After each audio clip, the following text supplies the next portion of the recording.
So with the concept of breatharianism as it is, why do you think humans evolved to need to eat? How the heck do I know? I think it's something that was, obviously, since the dawn of time, that's something that has been a practice for whatever reason, in whatever situation. But I can tell you now why people eat. And it's purely, as extreme as this may sound, it's purely entertainment. And it's purely because we want to. Simple as that. And I'm a champion for doing so, I can blame the food industry, I can blame this, blame that, all I want to. But at the end of the day, it's down to us as consumers, as human beings, to make a choice, for one, to take action, and it's down to us to follow our own intuition and try and break the cycle of addiction and emotional attachment. So at the end of the day, to me, the reason why people eat is simply because they want to. There's various emotional reasons, comfort eating. I mean, you've only got to look at the story of most obese people, morbidly obese people, and when you trace it back, there's always some kind of trauma at the root cause, So to answer the question, that's pretty much why I feel that we eat. Plus there's elements, the food industry plays its part, various ingredients, economics, once money gets in the game, things change. People want to create a reason for you to come back for more.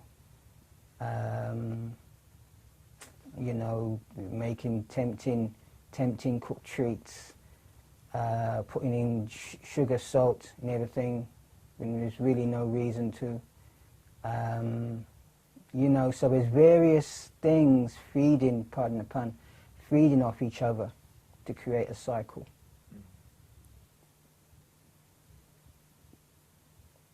So when you talk about choice, do you think that we really do have a choice as to when we eat or what we eat? To be honest, no, not at all. We have no choice whatsoever, no conscious choice anyway. When I say it's up to us to make a choice, it's pretty much you have to decide whether to be a warrior or not, whether you want to go through the trials and torments of breaking the cycle, of almost being like a crack addict, trying to break the addiction for no reason. I always say it's hard for an addict to break the cycle while they're in the cycle. There has to be something to warrant the effort involved, because nobody wants to go through all the withdrawal symptoms, especially if they've been through it once already. So, and any addict, alcoholic, drug addict will vouch for that. It's not a nice process to go through. So, I feel that you've only got to look in the kitchens, in the fridges, in the cabinets, spice racks. The kitchen is like a laboratory. You mix all these ingredients together to create a taste. It's done worldwide, and a lot of products, a lot of the food that people eat, it's evolved into a fine art. It really has. And the art is to get you to buy more, to cater to your pleasure senses. And it's turned into a form of greed, as it were, if you really, look into it. So no, we really don't have a choice, because the sources of where we get the food from, which most of the time is the food industry, they're making it pretty hard to have a choice, to have a conscious choice with what they make. You know, they with the marketing.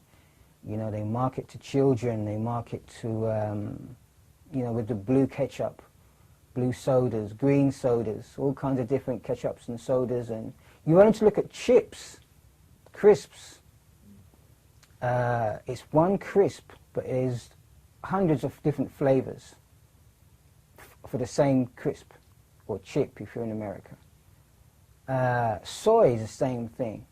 One product, soy or tofu, one product, but you have soy ice cream, soy cheese, soy chicken, soy bacon, soy beef, everything under the sun that they can flavor it as, you have it. The cooking process is still the same, but you have different flavors. So is it healthier? I don't know, but because, you know, the cooking process is the cooking process. It's destructive no matter how you want to dress it up. But no, I really do not believe that we have a choice. And one of the main reasons why I say that is obese people. I always go back to obese people. You know, there's so much, we're fighting a losing battle with sickness and disease and obesity. Now, if there was a choice, people would have been able to make that choice far earlier. Because do you really think that people would consciously allow themselves to get to morbidly obese, to where they're weighing 300-400 pounds? You know? So how does that happen? How do they get to that point? Because, well, there's numerous scientific studies that will say, confirm that eating a lot of these foods is like taking drugs. So there is that addiction, that emotional attachment. There is that manipulating the brain into thinking it's okay, into thinking that, no, you've not had enough, just keep going. You know, so that's why I say there is no choice. There is no choice. It's like an addiction.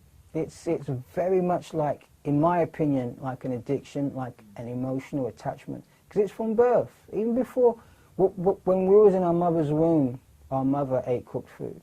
So we got cooked food. We got the same food she ate. So in a sense, we're like crack babies.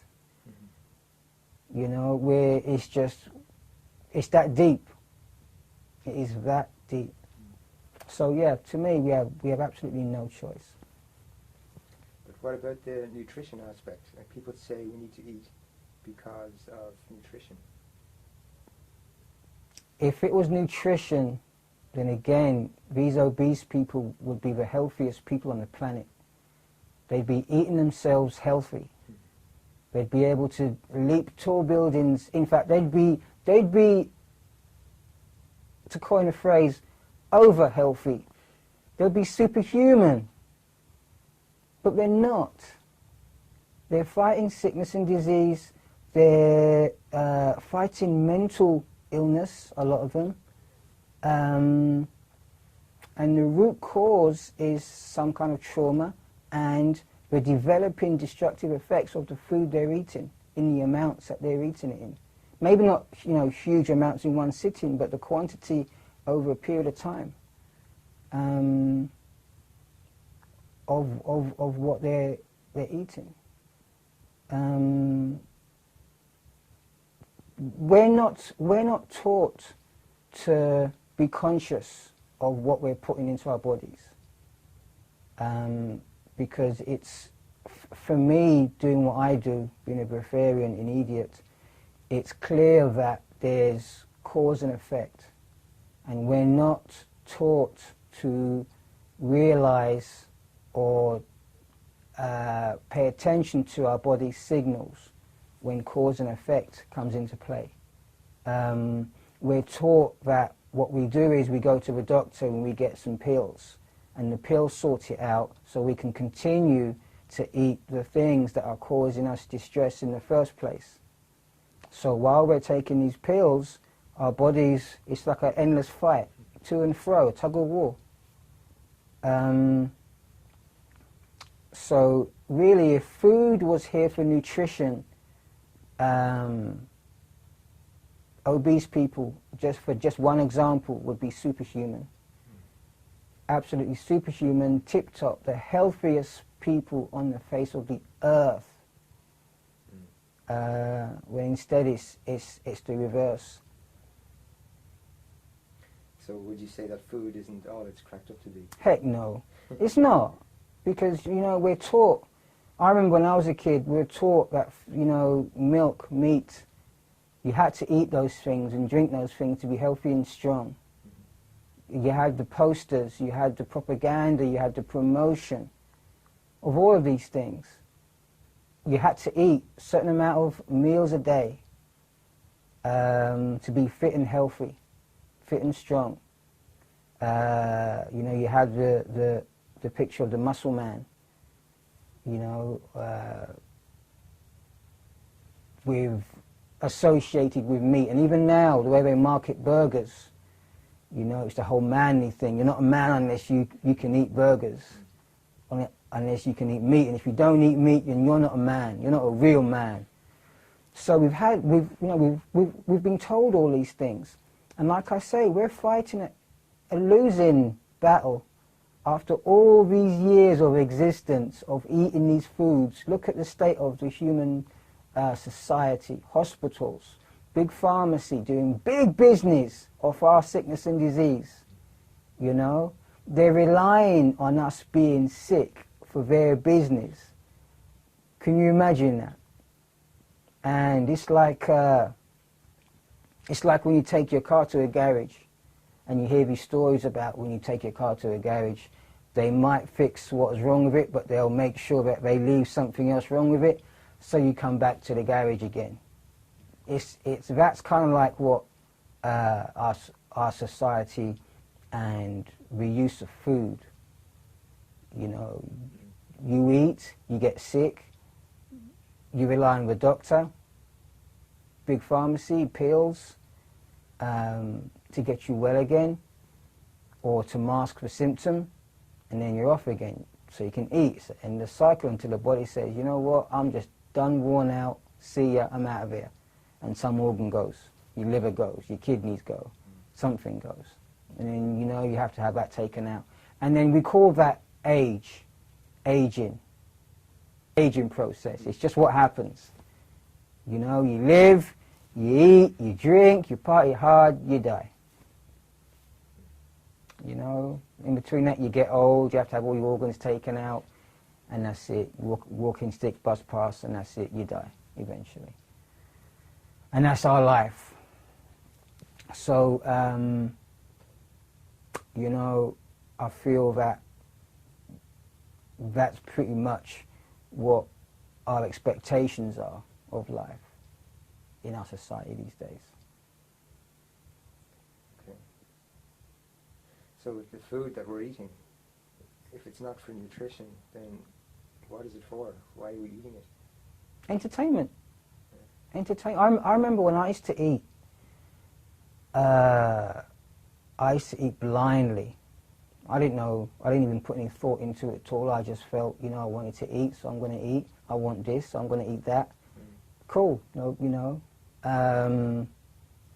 It was only until I went fruitarian and I used to go back and forth between raw fruits and cooked foods that I started to be conscious and aware of actually why I was eating. I'd be eating some cooked food, you know, when I'm supposed to be fruitarian, and I'll be actually thinking while I'm eating the cooked food, that I'm not hungry, I don't need this food, I don't want this food, so why the heck am I eating it? I really want to go fruitarian, I really want to eat raw foods. Why are we eating it? So why am I eating this thing? I'd still eat it, it wouldn't stop me from eating it, but I would just question, I would be more aware to question the whys. And, you know, after a while I realized, you know what, this is just comfort. For whatever reason, it's instant comfort. And I grew to realize it was like,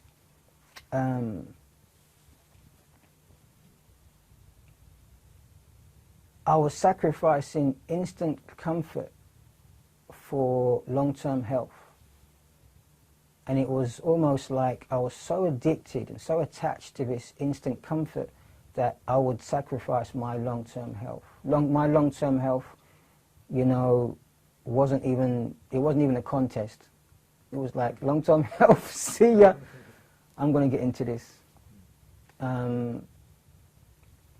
And again, it's, you know, you've got active, addictive ingredients in the food that people eat that numbs yourself down to the point where you cannot make a correct, conscious decision. You know, it's unbelievably hard for people to get rid of products that are destructive to their mind, body and soul. In theory it sounds dead easy, but in practice it is unbelievably hard because you have become an addict. And that's pretty much the bottom line, really, when that's concerned, when it comes to why we eat what we eat.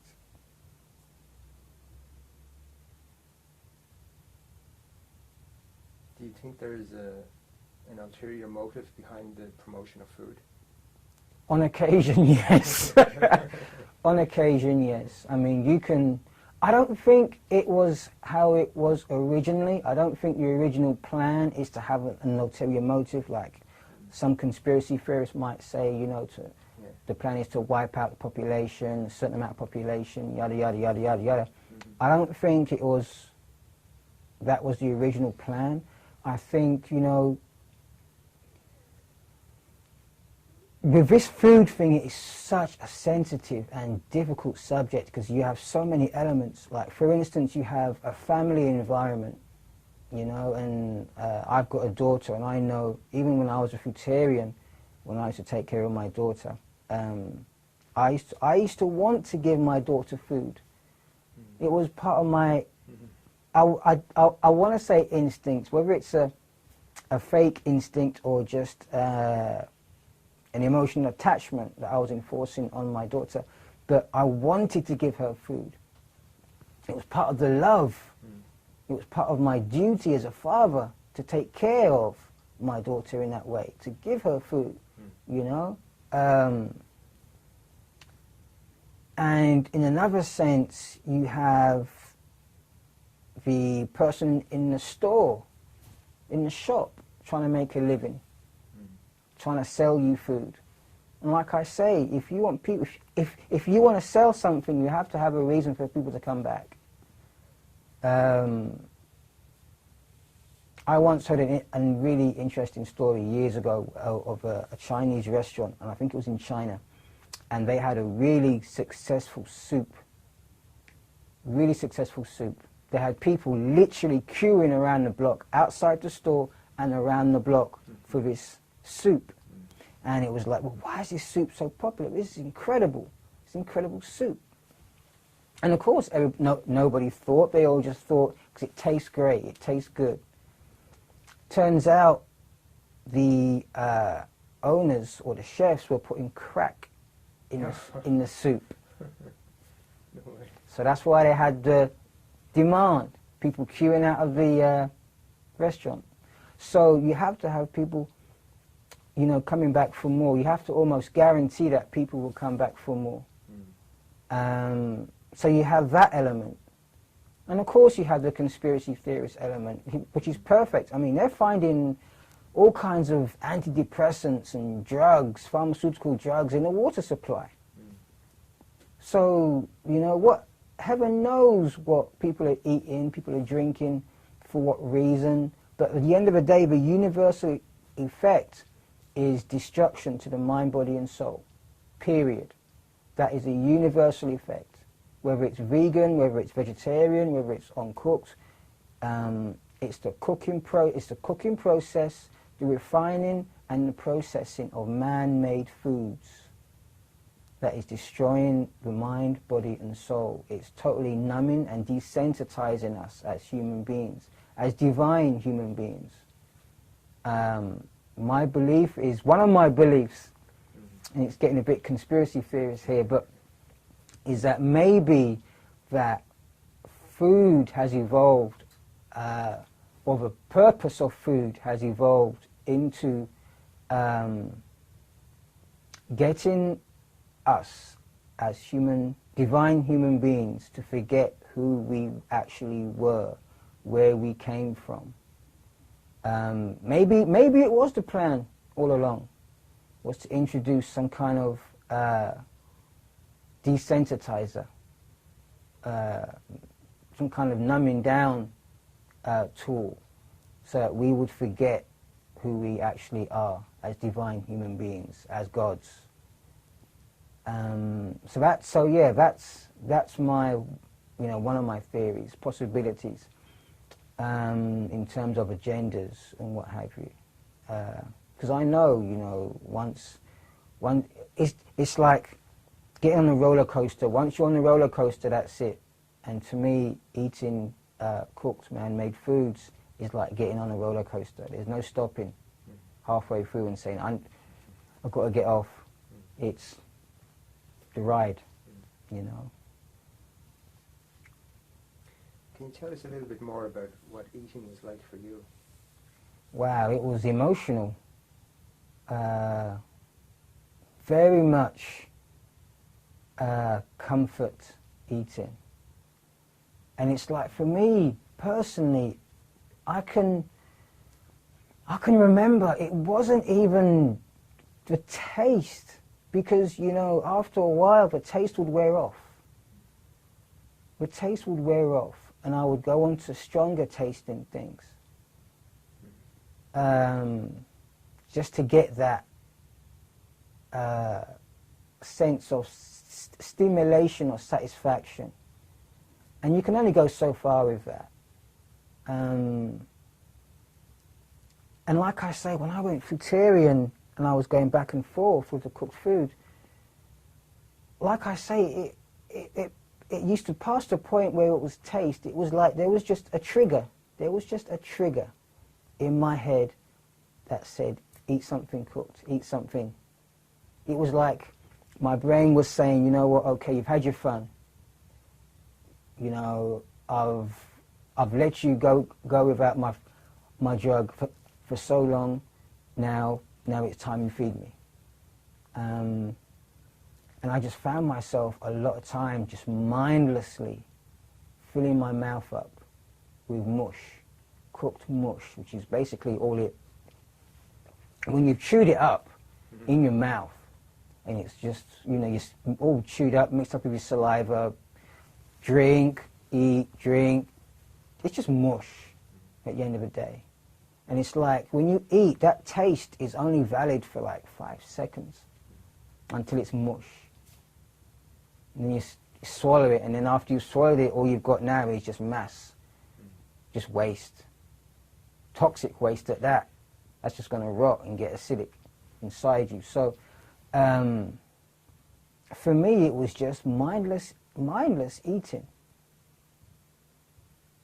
I think that is probably the best way I can really explain it. I mean, I heard a term used by some government or some high-profile guy that humans are now just mindless eaters, useless eaters, or something like that.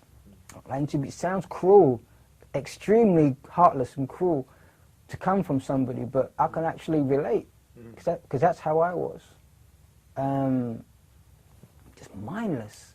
But it was something I felt I had to do. It was something so deeply ingrained in me that, like I say, unless I developed a warrior attitude and fought tooth and nail to break the cycle of this addiction and emotional attachment over a long period of time, I was never going to see the other side.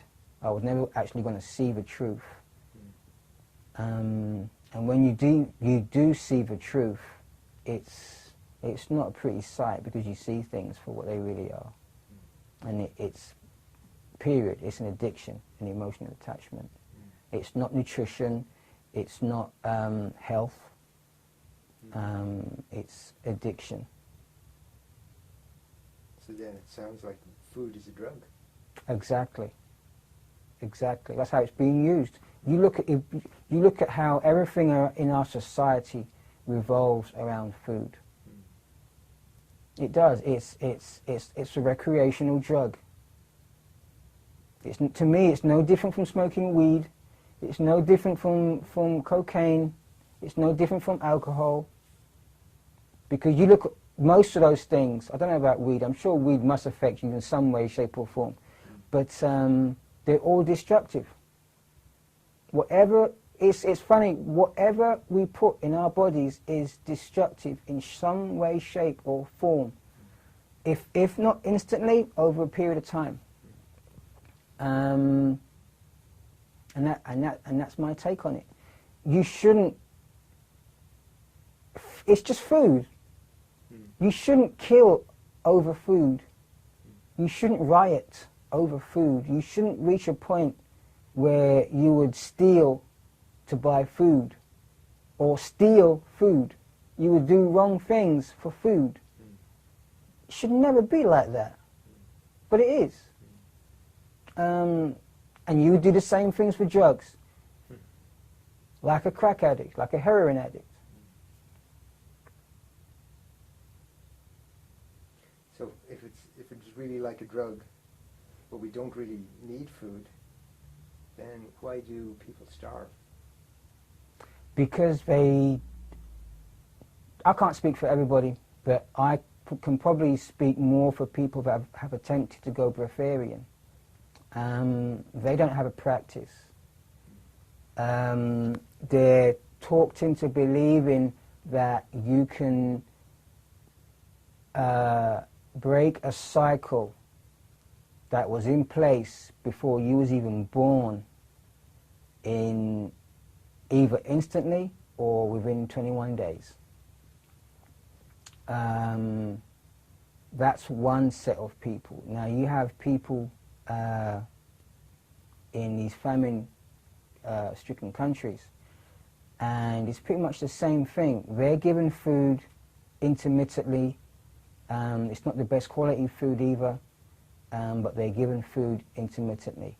You have high levels of stress. If you imagine you're constantly in a situation of, well, when am I going to eat again? How am I going to eat again? When's my next meal going to come from? You have a high level of sickness and disease already, and that's just the people in famine-stricken countries.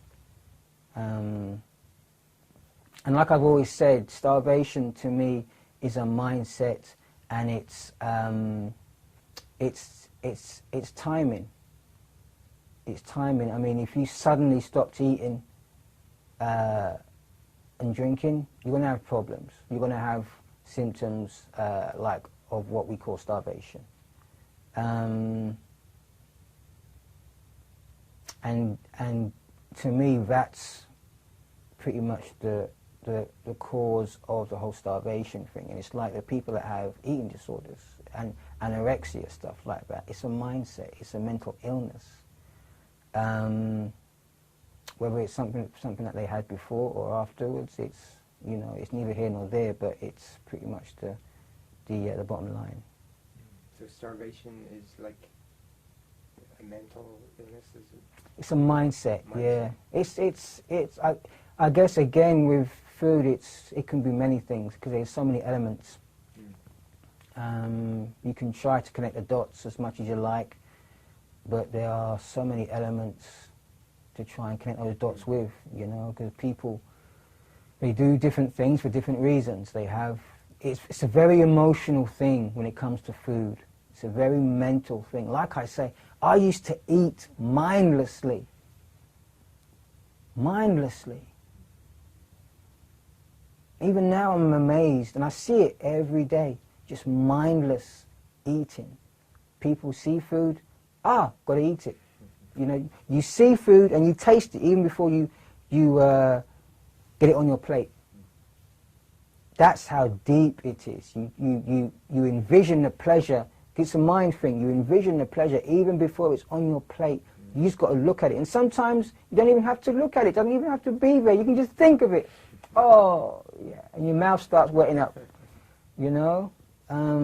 So it's a very mental thing. So there's, you know, it's a tough question to answer because there's so many reasons. There's so many reasons why people would do certain things, whether it's family trauma or just stress, everyday life. I can totally understand people taking drugs.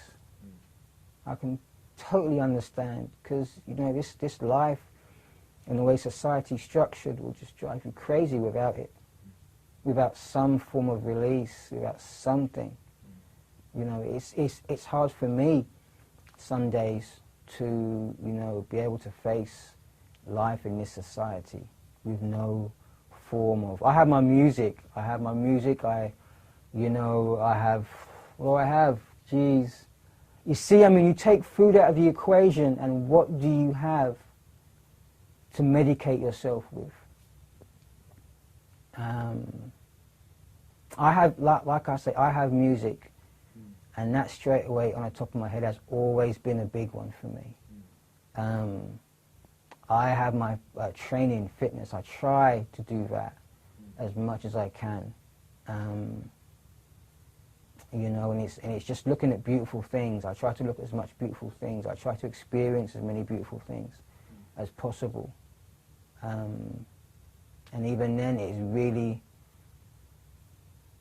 And I'll say it because I've got nothing to hide or nothing to prove, but I'll say it, it's hard going day by day in this society because it sucks. I've said it many times, this society sucks. And it's hard to go, you know, to wake up day in, day out to a society that does such crazy things. So, yeah. There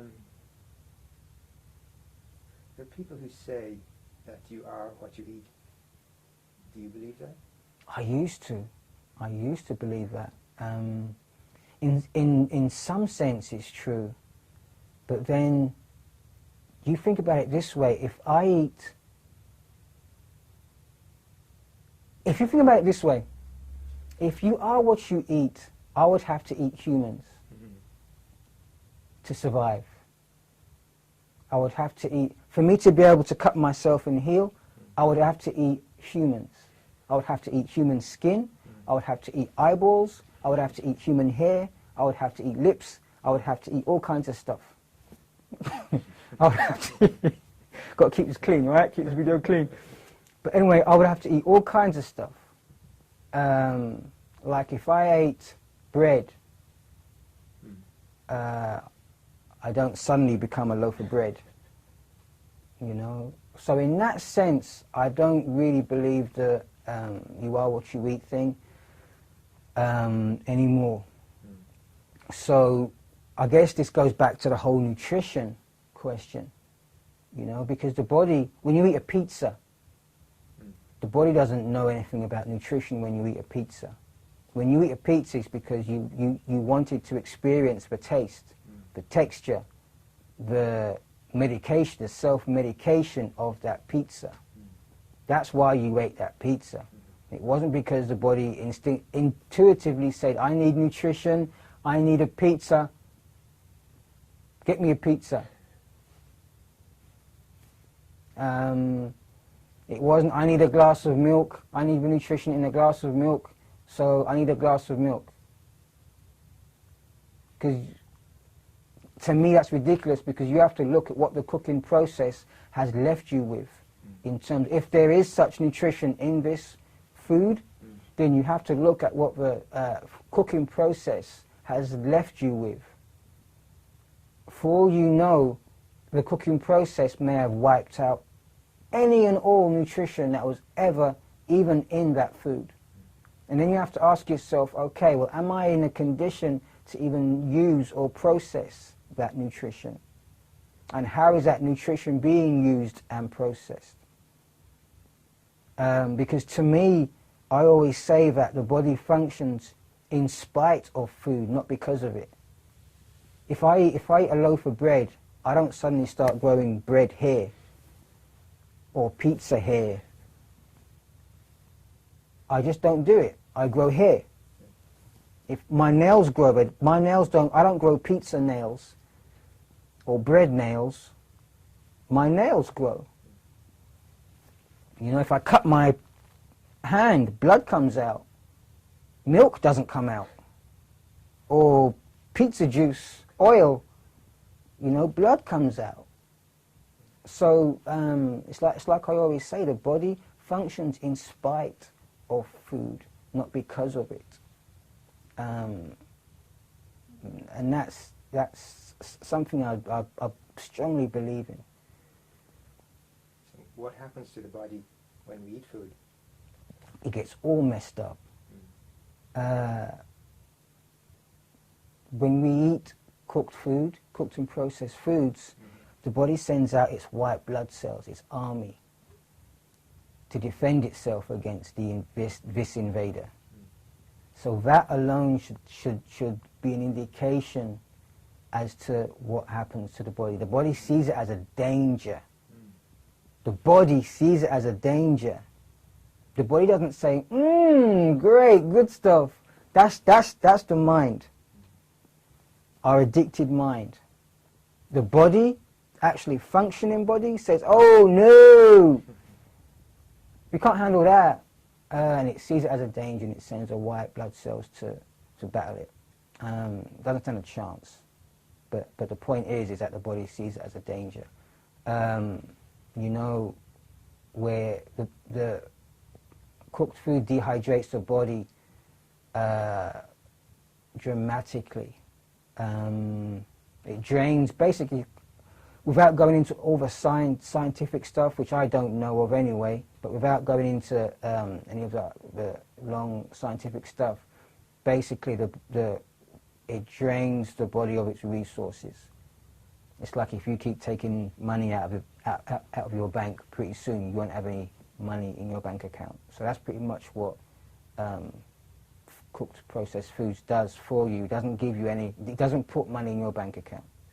It doesn't do anything like that. I always say it takes away, it always takes away.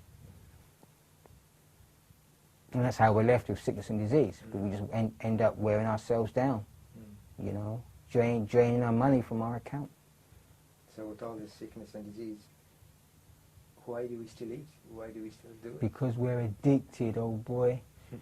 We're addicted. We're addicted to it. And we have all these stories that we need to eat. Me as a breatharian, so many people hate me. So many people want to fight me, get angry at me. Because, you know, I go against everything that they have been taught to be true. You're supposed to eat to live. I do talks, and people say to me, you eat to live. You're supposed to eat to live. You know, and it's just, it's pressure, it's indoctrination, it's conditioning. Like I say, addiction and emotional attachment. And it's pleasure. I mean, why not? It's like, you ask anybody, why do you smoke weed? Why do you smoke crack? Why do you take crack? Why do you do heroin? Why do you do this? At the end of the day, it's pleasure. You're an addict, why not? So with these addictive qualities and it being like a drug, do you think there should be a health warning on food? Oh, believe me, yes. But then again, if there was a health warning, people, especially the food industry, already know that they can put whatever health warning they want to, and people will still buy the stuff because they're addicted and they're attached to it. You could put a baby's fetus on there, a picture of a baby's fetus on there, and people will still buy the product because they're addicted. You could. Proof of that is any cigarette box.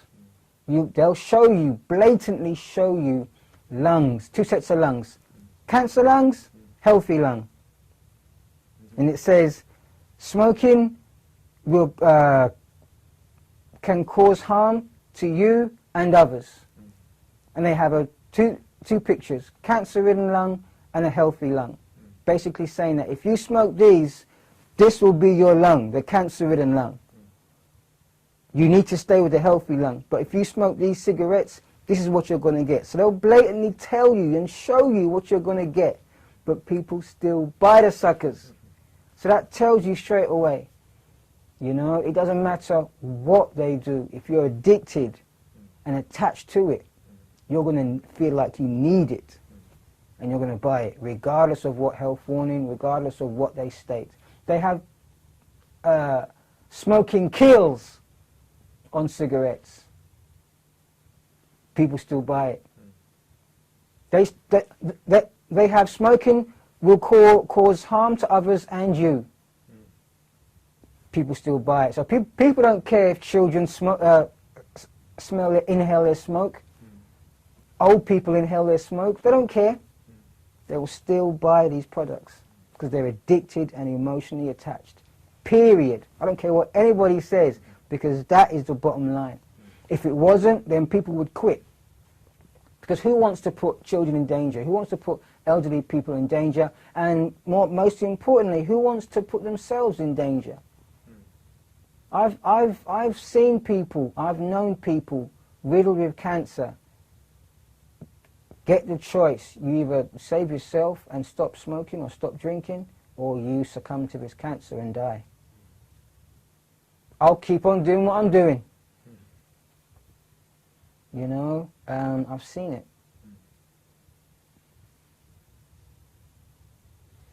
So, for somebody who wants to quit and then they want to get off cooked food, how long would you say it would take them to get off cooked food and go breatharian? If they wanted to go breatharian, depending on where they're from, and this is in no way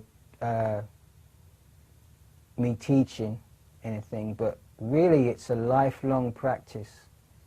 Now the definitions of breatharianism have always been set by skeptics that have had no understanding, no empathy, and there's never been any room for growth. So unfortunately, people that have wanted to go breatharian, they have adopted the definitions of the skeptics. And that's pretty much the reason why people have been getting into hospital and dying even, because they've been taking false information. For people that want to really break the cycle of this addiction and emotional attachment, they need to realize that it's a lengthy process. I recommend 15 years to fully, if you're really serious about doing it, fully transition and not just do it for a couple of weeks and then decide to go back to, you know, cooked foods. If you're really serious about successfully, permanently doing it, then 15 years, you should be willing to invest 15 years to transitioning, say like 5 years vegan, 5 years fruitarian, 5 years liquidarian, to consistently, slowly evolving to full Inedia, Breatharianism. Again, with medical supervision. That's basically my take on that and my recommendation, because there's too many people, they want instant. You know, they hear all these stories about, well, I did it in one day, I just decided not to eat, I just woke up one day, it didn't make sense, I decided not to eat, and that was it. Like I always say, there was always something. It was never you just woke up and you decided to change. There was always some process, whether it's mental or physical, going on prior to you making that choice. So yeah, that's pretty much my recommendation on that, and how I see the, you know, the length. I mean, how long's a piece of string? But that's my recommendation for people to realize that it's a lifelong commitment to staying clean. It's like any alcoholic, it's like any drug abuser. It's a commitment to staying clean, a lifelong commitment. Does does hunger really exist? That's a big question. In my eyes, no, when you really look at it. It's like if you take the addiction of a crack addict, the need, the addiction, and if you change the addiction from crack to food, it's the same thing, in my eyes. The whole stomach growling thing, to me, that's just your waste, your body trying to get rid of your waste. Nothing more, nothing less. But what we do is we've been told, we've been conditioned to believe that that is hunger. That sensation is hunger. Your addiction is hunger. And it's hunger for nutrition. But like I say, your body doesn't know anything about nutrition. It doesn't know anything about vitamin A, vitamin B, yada, yada, yada. Because in my opinion, the body is already attempting to recycle, to already attempting to use what you're taking from the environment. So basically, yeah, you know, if that sense of hunger that we feel are two different things. It's addiction and it's your body trying to get rid of the waste. But what do? We feel a hunger thing, we put more. We put more down there, you know. So it's, and that's the cycle I'm talking about. The cycle, it's basically a cycle of understanding. And like I say, unless you break that cycle with a warrior attitude, then you're never going to really see the truth. And you'll just keep feeding that cycle. So to me, no, there's no real such thing as hunger at all. I think the closest thing to hunger to me is the healing process that you're going to go through during transition, where you need to hydrate yourself. So to me, the closest thing to hunger is often, well, in my experience as a Breatharian and Liquidarian, is thirst. Because, you know, there is a time where you need to heal. It's not just straight away. You're a Breatharian or you're a Breatharian or you're this, you're that. There's a process where you have to heal. And once you've healed, then you can be successful at whatever lifestyle you're attempting. Until you heal, you're going to have to go through that healing process. So yeah, that's pretty much my take on the whole hunger thing. Who do you feel has set the definitions for Breatharianism? Oh man, you've only got to look on the internet, Google Breatharianism, and you'll have definitions come up, and they're all by skeptics. And like I say, they're done by skeptics, and why on earth are they even writing about this, setting definitions, going on Wikipedia and setting definitions for Breatharianism when they believe that it's impossible? Why are these people doing it in the first place? But that's another story. So they're setting the definitions, and unfortunately, because of the lack of information, people that are genuinely wanting to be Breatharians are unknowingly adopting those definitions and trying to transition via those definitions. And it's crazy because they're getting themselves in trouble. The pressure, because there's no, because of the negative energy in those definitions, that's what these people are experiencing. And that's why they're ending up in hospitals. That's why they're ending up dead. Because they're trying to live up to unrealistic definitions. It's such a sad thing, and I'm disgusted because not one high-profile Breatharian, I mean, you'll even see these definitions set by the high-profile Breatharians. So I wonder what they're up to. There has been no high-profile Breatharian that has set real definitions. None, not one of them. And to me that is disgusting, because there's people getting themselves in trouble, getting hospitalized dying left, right and centre. That's a big thing to say, left, right and centre, but people are getting hospitalised left, right and centre because of this. And it needs to stop. It really does need to stop. There needs to be some kind of guidelines set. You know, things like Wikipedia, I wouldn't expect to see anybody in their right mind even bothering with that, trying to reset that, because, you know, I've seen it happen myself. A skeptic will just come in, within 5 minutes, they'll have their definitions back up, because you can rewrite those things in no time at all. But on Breatharian sites, high-profile Breatharian sites, I don't see any definition of what Breatharianism truly is, and that totally disgusts me. With my Inedia society, I have actually drafted up new definitions, realistic definitions, and safety guidelines for people to work with, for people to look at, and you know, those will be up shortly for public view. But it's you know what I'll say, I'm pissed off, but it had to be me and not a high-profile Breatharian, because me, I'm nothing, I'm nobody.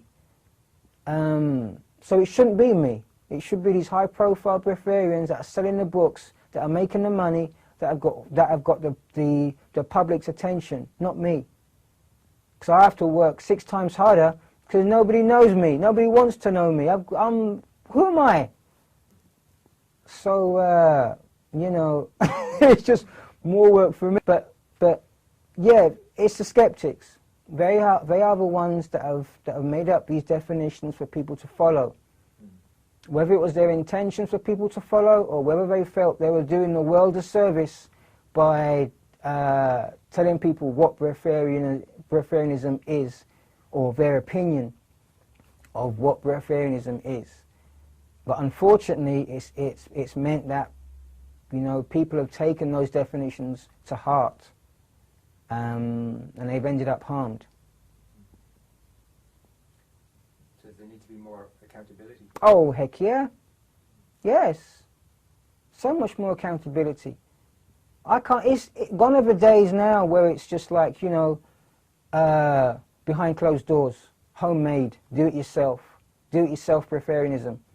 You know, where it's just rumours and hearsay. There has to be some structure.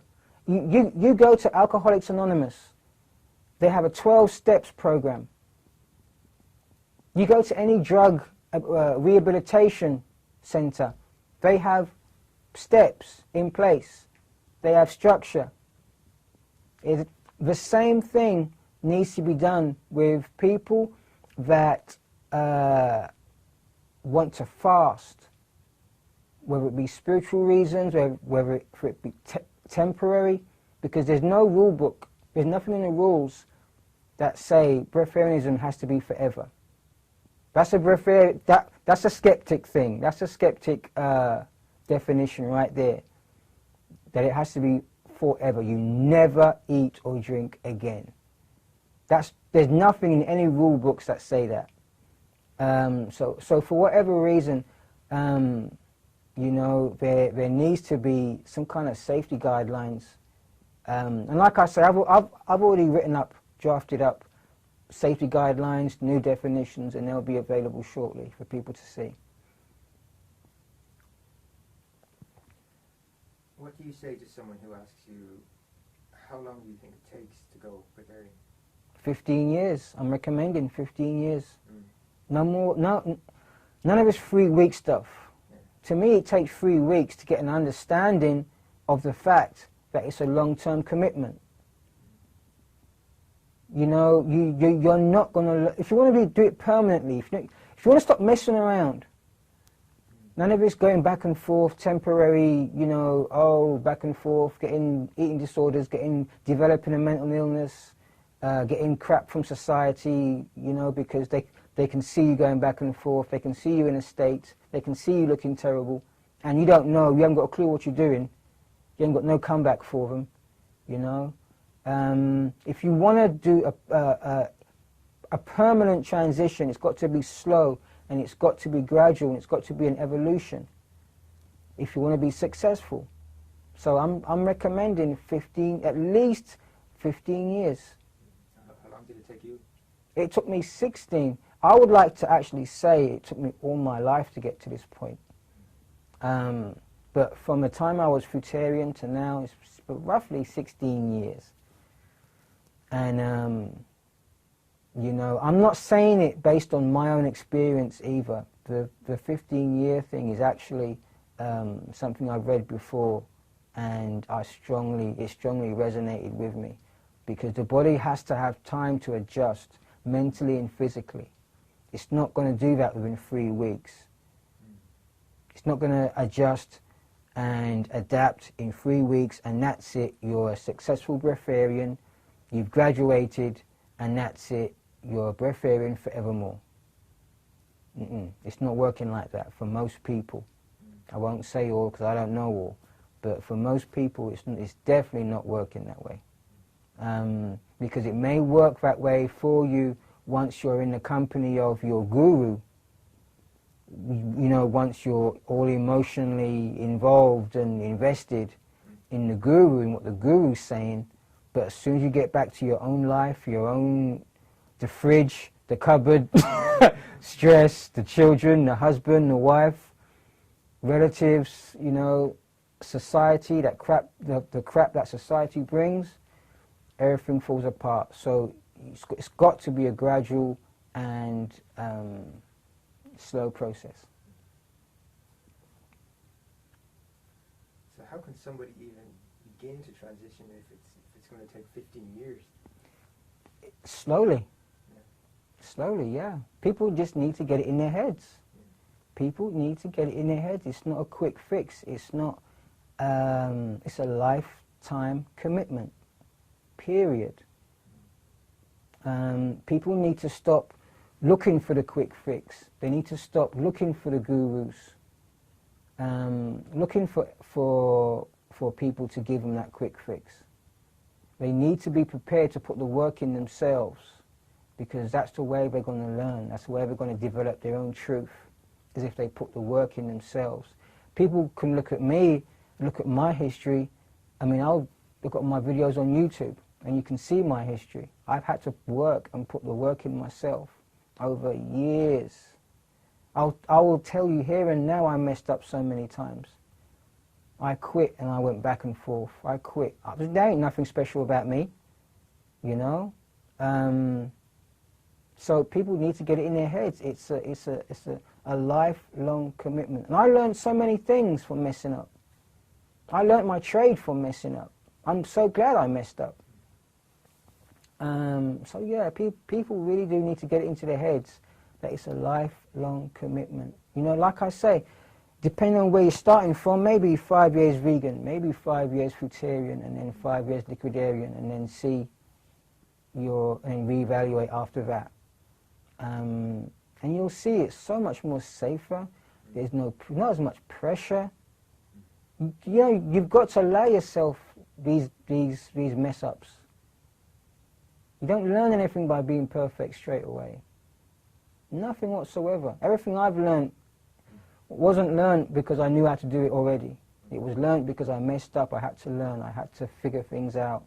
I had to listen to my intuition. I had to discover my intuition. You know.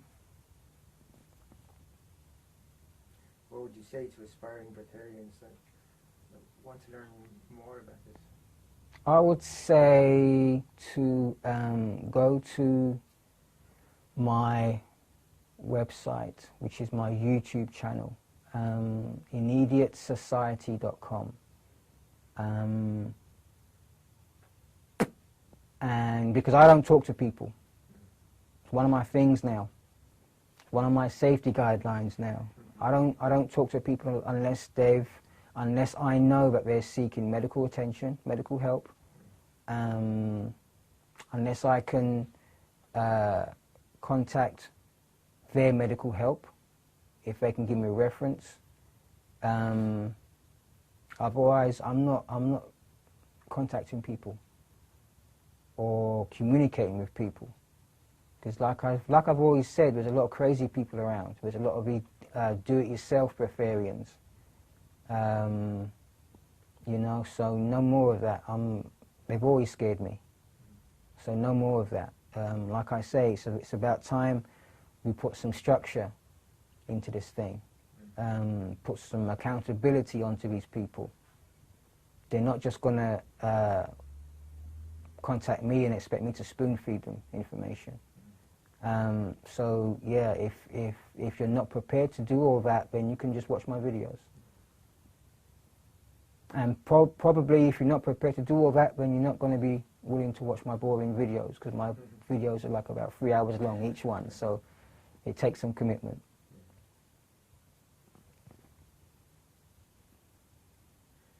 There are people who say that we have organs for a reason, and most people would say that. So what do you say to those people? Our organs weren't designed or made for digesting, in my opinion, digesting man-made foods. I believe what we have may have adapted to serve a purpose in terms of making it easier to get rid of the waste that is constantly in us. Who do you feel has set the definitions for Breatharianism? Oh man, you've only got to look on the internet, Google Breatharianism, and you'll have definitions come up, and they're all by skeptics. And like I say,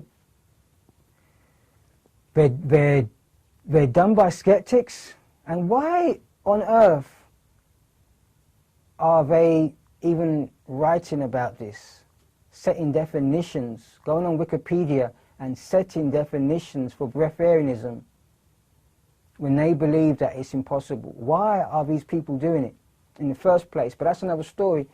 So they're setting the definitions, and unfortunately, because of the lack of information, people that are genuinely wanting to be breatharians are unknowingly adopting those definitions and trying to transition via those definitions.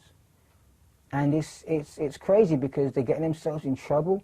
The pressure, because there's no, because of the negative energy in those definitions, that's what these people are experiencing, and that's why they're ending up in hospitals. That's why they're ending up dead, because they're trying to live up to unrealistic definitions. It's such a sad thing, and I'm disgusted because not one high-profile breatharian. I mean, you'll even see these definitions set by the high-profile breatharians. So I wonder what they're up to. There has been no high-profile breatharian that has set real definitions. None, not one of them. And to me that is disgusting, because there's people getting themselves in trouble, getting hospitalized, dying, left, right and center. That's a big thing to say, left, right and center, but people are getting hospitalized left, right and center because of this. And it needs to stop. It really does need to stop. There needs to be some kind of guidelines set. You know, things like Wikipedia, I wouldn't expect to see